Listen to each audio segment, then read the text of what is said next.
Anong pangalan, ilang taon at ano ang trabaho? Verhil, 40 years old, and si Ferrer. Si Ferrer, sir, may asawa, may jowa, may kabit, taken, Getting to know kami. getting to know each other daw. So, ibig sabihin, hindi pa sila legal. So, girls, may pag-asa pa kayo. Sir, matanong kita, ano ang tipo mo sa isang babae? Basta kung sa labutan, jolly ka, masaya kasama. Mabait, Mabait, jolly oh. kasama. Hindi bali kahit hindi maganda. Oo. Hindi bali Wala nang matter sa... paano kung may asawa na?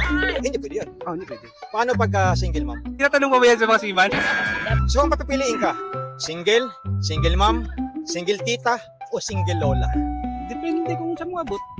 Depende kung asa ka papalagay. Ano? Ibig sabihin, pag bibigyan kita ng single lola, okay lang sa'yo. Pwede. Sa lahat ng mga single lola dyan, available si Sir Ferhil. Ano pa? Kunyari, kung wala tayong single lola, so kunyari, bibigyan kita ng single tita. Pwede. So, sa single tita, ilang taon dapat, sir? Ang iyong standard, between anong taon? Mga 40s dito. Mga ano siguro? So, mga single tita na 40s and above, available na kay Sir Ferhil. Pangatlo, sir, kunyari, wala na lahat ng single tita, single mom. Ano ang standard mo sa pagpili ng single mom? Mga age sa single mom is nasa mga 20s. Yun na. 20s and above.